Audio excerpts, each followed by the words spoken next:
Hello students, आप पढ़ रहे थे क्लास 10th और उसमें चैप्टर चल रहा था आपका थर्ड लीनियर इक्वेशंस, जिसकी मैंने आपको ऑप्शनल एक्सरसाइज बता दी थी।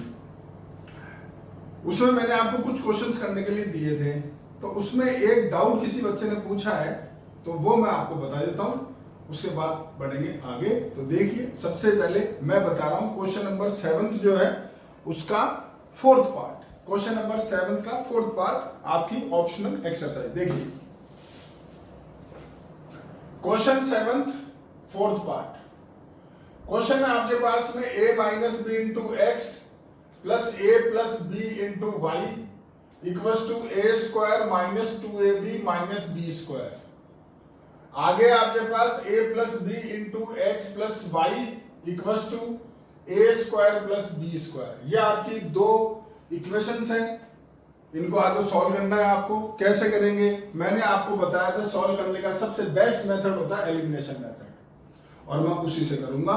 तो देखिए फोर्थ पार्ट, आप क्या करेंगे सर, जो फर्स्ट इक्वेशन है वो सेम उतारो, a minus b x plus a plus B into y equal to a square minus 2ab minus B square. और जो सेकेंड इक्वेशन है इसको करो इंटू a प्लस बी को x से, यानी a plus B into x, a plus b को y से, a plus B into y equal to a square plus b square. मैंने थोड़ा आगे शिफ्ट कर दिया बी स्क्वायर को, ताकि वो सेम टर्म से नीचे रहे। वैसे आपकी इच्छा हो तो उधर लिख लो, कोई फर्क नहीं पड़ता उससे।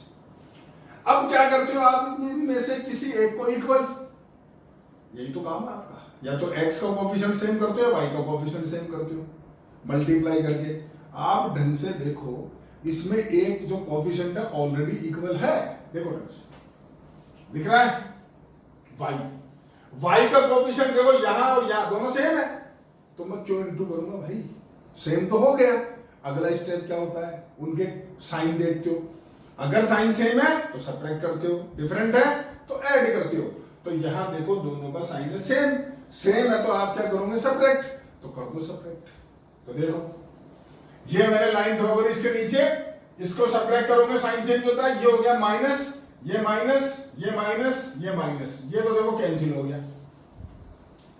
याद करो मैंने इसके बाद आपको एक तरीका बताया था कि जब कभी ये वेरिएबल आते हैं, कभी भी डायरेक्ट माइनस मत करना, पहले इन टर्म्स को लिखा करो फिर करा करो सॉल्व। तो देखो पहले लिखो a minus B into X, फिर लिखो ये माइनस हो गया a plus B into X, इधर आओ ये पूरी टर्म उतारो, A square minus 2ab minus B square, ये हो गया देखो माइनस ए स्क्वायर, और ये हो गया माइनस का बी स्क्वायर। बोलो समझे क्या भाई, करने को डायरेक्ट भी कर सकता था, लेकिन बात यह है कि अगर ऐसे लिखोगे तो गलती होने के चांसेस बहुत कम हो जाते हैं, होती नहीं गलती।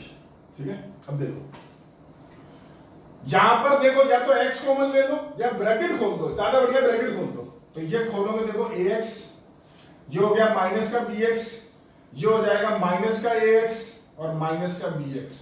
यहां देखो a स्क्वायर से a स्क्वायर कैंसिल, ये हो गया माइनस का 2ab, ये दोनों सेम टर्म्स है, ऐड हो गया माइनस का 2b स्क्वायर। बोलो, और यहां देखो ax कैंसिल, ये दोनों मिलके हो गए माइनस का 2bx, और यहां देखो कॉमन लोगे माइनस का 2b, और ये हो जाएगा a प्लस बी। समझ गए, माइनस से माइनस कैंसिल हो गया, 2b से 2b हो गया, x बराबर आ गया a प्लस बी।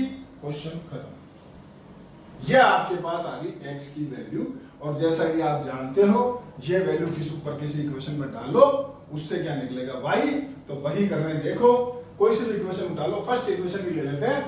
ये रही आपकी फर्स्ट इक्वेशन, यहां लिखो put the value of x in equation 1। देखो first equation, a minus B into x, a plus B into y equal to a square minus 2ab minus B square. x की value डाल दो इधर, a minus B into a plus b plus a plus B into y, ये same लिखो। और यहां देखो आपका लगा formula identity, a plus b a minus b, A square minus B square, तो ये हो गया A square minus B square, ये सेम बाकी सब कुछ।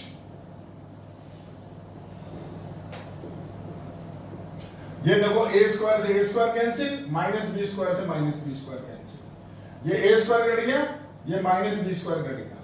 आपके पास ये दो टर्म बची, ए प्लस बी को नीचे ले जाओ, y की value -2ab upon a plus b, ये लो साहब, y का आंसर भी आ गया, ये x आ गया, ये y आ गया।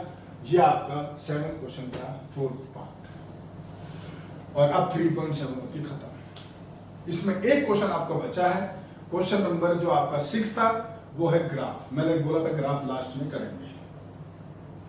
मैंने ये जब चैप्टर आपका स्टार्ट किया था तो मैंने स्टार्ट किया था 3.3 से, क्योंकि 1 और 2 क्वेश्चन, 1 जो एक्सरसाइज है वो तो पूरी ग्राफ है, लेकिन जो सेकंड एक्सरसाइज है उसमें कुछ पार्ट ग्राफ का है और कुछ विदाउट ग्राफ का है। तो आज क्या करेंगे, जो 3.2 एक्सरसाइज है उसमें जो विदाउट ग्राफ वाले क्वेश्चंस हैं उनको कर देते हैं खत्म। तो केवल मात्र आपका बचेगा 3rd चैप्टर में ओनली ग्राफ, उसके अलावा सब कुछ फिनिश। और कल से पढ़ेंगे नया चैप्टर। तो आज कर देते हैं 3.2 का रिमेनिंग पार्ट फिनिश, ठीक है। तो उसको खत्म करने से पहले मैं आपको कुछ कंडीशंस की याद दिलाना चाहता हूं जो मैंने आपको 3.5 में बताया था, एक बार दोबारा से, क्योंकि वो यहां अप्लाई होगा। देखो, ये दो इक्वेशन है, a1x plus b1y equals to c1, a2x plus b2y equals to c2। तो आपको यहां बताया था कि 3 केस होते हैं, जब दो इक्वेशन सॉल्व करते हो तो 3 केस होते हैं। पहला यूनिक सॉल्यूशन, दूसरा नो सॉल्यूशन, तीसरा मैनी इनफाइनाइट सॉल्यूशन। तो मैंने कुछ कंडीशन लिखी थी, वापिस से लिख रहा हूं, देखो जरा इधर। पहला आपके पास आता है a1 अपॉन a2, अगर b1 अपॉन b2 के नॉट इक्वल होता है तो इसको आप क्या बोलते हो जी, यूनिक सॉल्यूशन। अगर आपका a1 अपॉन a2 इक्वल आता है b1 अपॉन b2 और नॉट इक्वल टू आता है c1 अपॉन c2, तो इसको आप बोलते हो नो सॉल्यूशन। और अगर आपके पास तीनों ही पार्ट इक्वल आते हैं, a1 अपॉन a2 बराबर b1 upon b2 equal to c1 upon c2, तो इसको आप बोलते हो मैनी इनफाइनाइट सॉल्यूशन।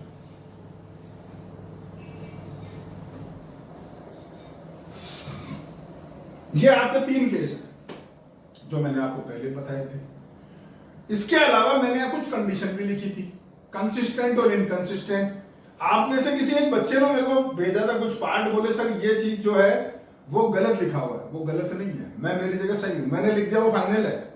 न मुझे किसी किताब की जरूरत है, न मुझे कुछ देखना वेखना है। आप देखो, आपकी किताब गलत होगी, जो मैं लिख रहा हूं मेरा गलत किसी अलग में नहीं होगा। मैंने आपको लिखा था ये जो केस होता है उसको बोलते हैं इनकंसिस्टेंट, और अभी भी यही लिख रहा हूं। ये जो केस होता है इसको बोला जाता है कंसिस्टेंट, और इस केस को भी बोलते हैं कंसिस्टेंट, और मैंने पहले भी यही लिखा था। तो आप में से एक बच्चे ने बोला था कि सर ये चीज गलत है। मैं गलत नहीं हूं, आपकी किताब गलत है, ठीक है। वो जो भी किताब थी, पता नहीं कौन सी बुक थी, मुझे ध्यान नहीं है, क्या छोड़ो। तो ये आपका सेकंड एक्सरसाइज में यूज होगा, ठीक है। मैं दिखाता हूं आपको, निकालो 3.2, मैं उसको आपको भेज दूंगा इस पीडीएफ। मैं तो निकाल के आपको बताया था 3.2 जो एक्सरसाइज है, क्योंकि 1 जो है वो तो कभी नहीं करनी, 1 तो पूरा ग्राफ है। 3.2 जो एक्सरसाइज है, क्वेश्चन 1 जो है, from the pair of linear equation the following problem and find their solution graphically. तो आपको फर्स्ट क्वेश्चन नहीं करना है, वो ग्राफिकली सॉल्व करना है, तो भूल जाओ। दूसरा क्वेश्चन आपके पास आ रहा है, second question, on comparing the ratio a1 upon a2, b1 upon b2, c1 upon c2, मतलब तीनों रेशो को कंपेयर करो। ये रेशो जो मैंने यहां लिखे उसको कंपेयर करो।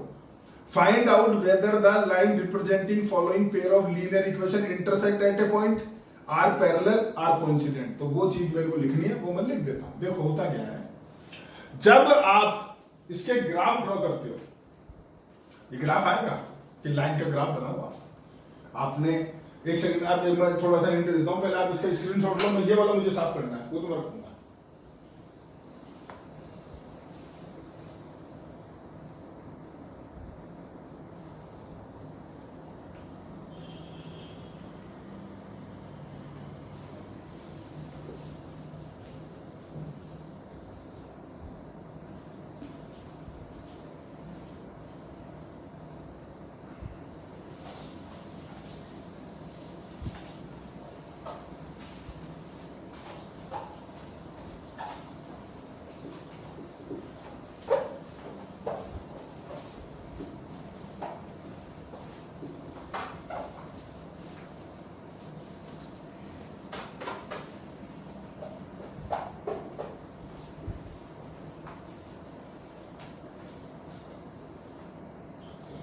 देखिए जी, एक छोटी सी याद दिलाते हैं आपको 9th क्लास की। आप 9th पढ़ के आओ, 10th में आए उस साल। 9th के अंदर आपके एक सवाल आता था कि 2x + 3y = 6, ये क्वेश्चन हुआ करता था आपके पास, और आपको बोलता था इसके सॉल्यूशंस बताओ, इसके 3 सॉल्यूशन बताओ, इसके 4 सॉल्यूशन बताओ। ऐसा सवाल होता था आपका 9th क्लास में। तो आप x की जगह कुछ डालते थे, जैसे x ये 1 डाला, y निकाला कितना आ रहा है, फिर x ये 2 डाला, y निकाला कितना आ रहा है, फिर 3 डाला, फिर y निकाला। तो ऐसे कुछ पॉइंट्स आते थे। तो जब इनको ड्रॉ करते हैं ना तो इनका बनता है ग्राफ, तो वो बनती है एक लाइन। जैसे आज इसको जब ड्रॉ करोगे आप तो जो ये आएगी लाइन इस तरीके से, ये लाइन बनेगी इसकी, यानी इस ग्राफ का जो ड्रॉ करते हैं तो बनती है एक लाइन। ठीक है, ये आपको पढ़ना बाकी बताएंगे आपको। ठीक, अब सवाल ये आता है कि यार ये 2 इक्वेशंस हैं, तो 2 लाइनें बनेगी। फर्स्ट इक्वेशन की अलग लाइन, सेकंड इक्वेशन की अलग लाइन। तो हो सकता है वो दोनों लाइनें क्रॉस करें, आपस में कैंसिल करें। हो सकता है दोनों लाइनें पैरेलल हो, आपस में मिले ही नहीं कभी। हो सकता है दोनों लाइनें एक दूसरे पे ओवरलैप कर जाए, जहां पहली लाइन है वहीं दूसरी लाइन आ रही। ये 3 केस होते हैं, और ये तीनों केस इस केसों को बिलोंग करते हैं। तो बात आती कब कौन सा केस लगेगा। तो जो पहला पार्ट है यूनिक सॉल्यूशन, इसके अंदर दोनों लाइनें आपस में करती है इंटरसेक्ट। दोनों लाइनें इंटरसेक्ट करेगी, यानी इसको बोला जाता है इंटरसेक्टिंग लाइंस। कौन से केस के अंदर जी?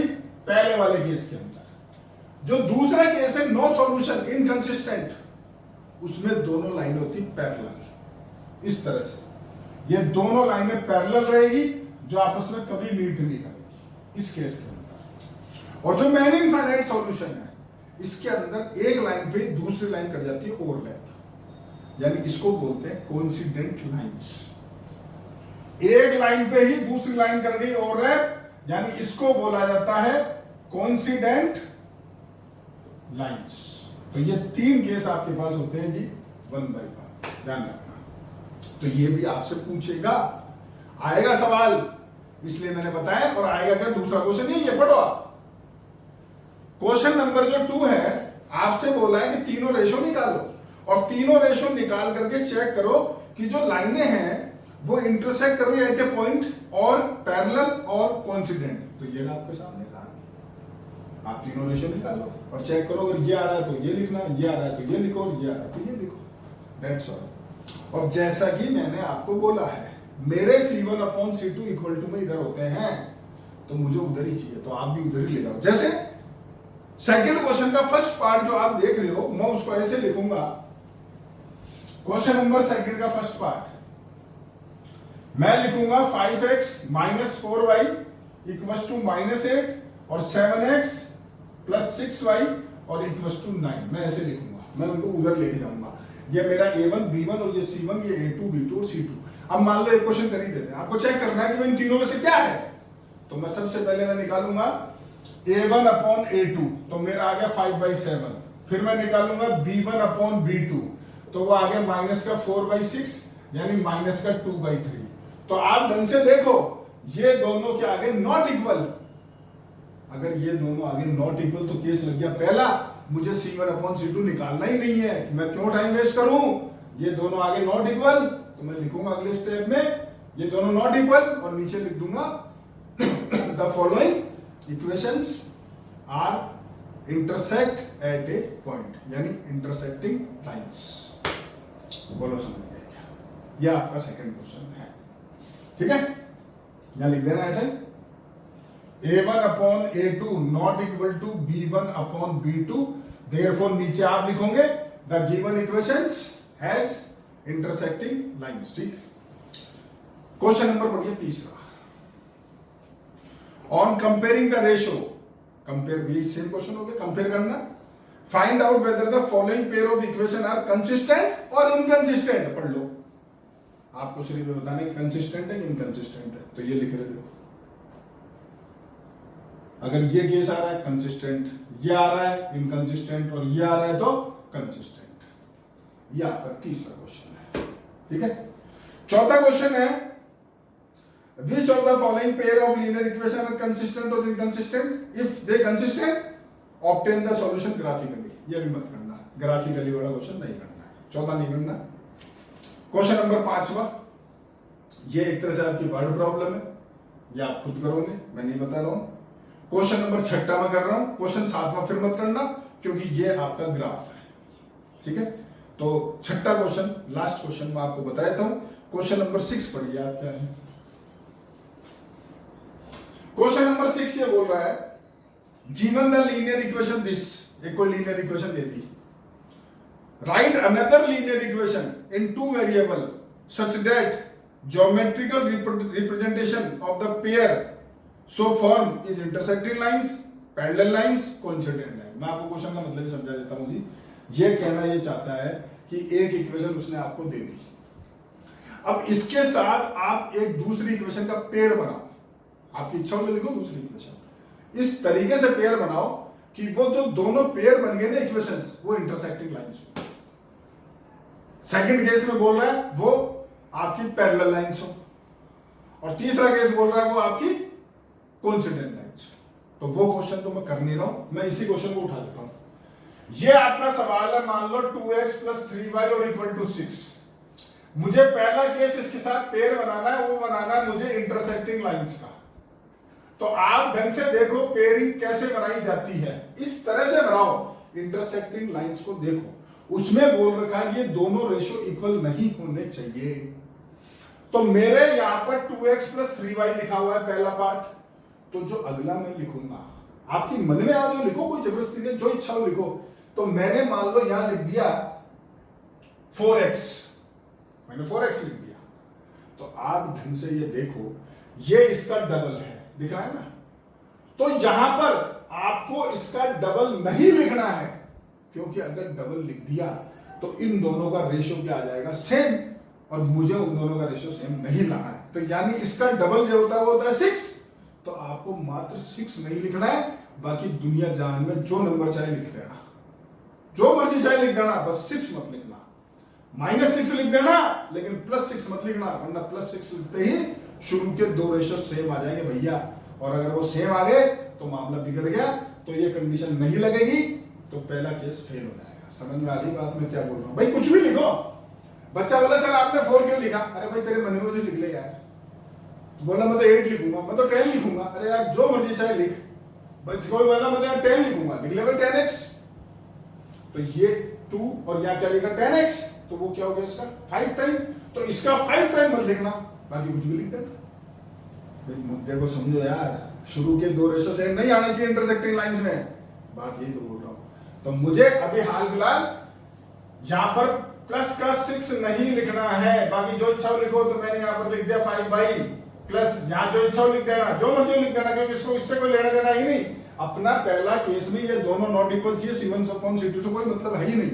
तो चाहो जो लिखो इधर, तो मैंने यहां लिख दिया कुछ भी लिख दिया, 7 लिख दिया। चलो तो आज ये दोनों जब पेयर बनेंगे तो वो कहलाएगा, दोनों जो पेयर है वो क्या कहलाएंगे, इंटरसेक्टिंग लाइंस। सेकंड केस आपसे बोल रहा है कि आपके पास होना चाहिए क्या, पैरेलल लाइंस। अब पैरेलल लाइंस पे आते हैं सर, देखो क्या है पैरेलल लाइन। ये बोल रहा है शुरू के 2 रेशो सेम होने चाहिए, या सेम होने चाहिए। तो भैया अब आप जो भी लिखोगे ना अगला पहला पार्ट, तो जो उसका रेशो बन रहा है ना, तो अगले का भी वही बनना चाहिए। तो आज इसी चीज पे आ रहा हूं। मैंने यहाँ 4x लिखा, तो ये इसका डबल है, तो अगले वाला 100% इसका डबल ही आएगा। अगर आपने कुछ और लिख दिया तो फिर वो पैरेलल लाइन नहीं होगा। तो इस जगह आप क्या लिखोगे, 3 का डबल यानी 6y इक्वल टू, समझ रहे हो ना मेरी बात। आगे बढ़ो, क्या बोल रहा है पैरेलल लाइन में कि तीसरा रेशो सेम नहीं होना चाहिए। तो भैया देखो ये इसका डबल, ये इसका डबल, तो यहां इसका डबल नहीं आना चाहिए, बाकी आपकी मर्जी चाहे जो लिखो। यानी इस जगह पे आप 6 का डबल यानी 12 नहीं लिख सकते हो। तो 12 के अलावा जो मर्जी से लिख दो यार, मैंने तो 7 ही लिख दिया।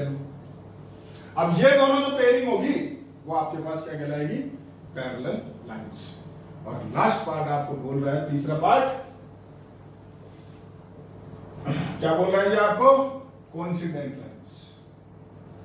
तो आप सोचो जब कोइंसिडेंट लाइंस का क्वेश्चन करोगे तो इसमें क्या बोल रहा है कि तीनों रेशो बराबर हो, देख लो this equal to this equal to this, तो तीनों सेम हो, तो मैंने लिखा इसका डबल यानी 4x, तो यहां भी क्या लिखूंगा इसका डबल 6y, तो यहां भी क्या लिखूंगा इसका डबल यानी कि 12। ये लो सा क्वेश्चन खत्म। समझ गए ना मेरी बात? तो ये सवाल क्या कहना चाहता था आपको, इसके साथ पेयर बनाओ किसी का ताकि कंडीशन हो। तो पहला ये दोनों पेयर हो गए इंटरसेक्टिंग लाइंस, अगला ये दोनों पेयर हो गए वो आपका हो गया पैरेलल लाइन, और लास्ट ये दोनों पेयर हो गए और वो हो गया कोइंसिडेंट लाइंस। अब ये कंप्लीट है पूरा, आपका चैप्टर खत्म हो गया। खाली ग्राफ को छोड़ के आपका होमवर्क सुन लीजिए। क्या करना है आपको, जो सेकंड एक्सरसाइज है उसमें क्वेश्चन नंबर करोगे आप सेकंड, लिख रहा हूं जी इधर, क्वेश्चन नंबर करोगे सेकंड, क्वेश्चन नंबर करोगे 3, क्वेश्चन 5, क्वेश्चन 6, 4 सवाल 2, 3, 5 और 6। हाँ जी, और ये आपका होता है ये फिनिश। अब जब अपनी क्लासेस ऑफलाइन होगी तब मैं आपको ग्राफ तभी पढ़ाऊंगा, अभी ग्राफ नहीं पढ़ाऊंगा क्योंकि मैं इसको यहाँ ड्रॉ भी नहीं कर सकता हूँ ग्राफ को, इसके ऊपर आपको समझाने की दिक्कत होगी, तो वो ऑफलाइन में करा देंगे। उसके अलावा पूरा चैप्टर कंप्लीट है। तो ये चैप्टर होता है खत्म, कल पढ़ेंगे अगला चैप्टर जो भी होगा, ठीक है जी। आप लोगों बच्चों को कुछ मैसेज किए गए, तो अगर किसी को मुझसे बात करनी है तो वो कर सकता है, क्योंकि नेक्स्ट मंडे से सारी क्लासेस वेबसाइट पे जाएगी, तो आप मुझसे बात कर लेना जो भी करना चाहता है, ठीक है। मैंने मैसेज कर दिया।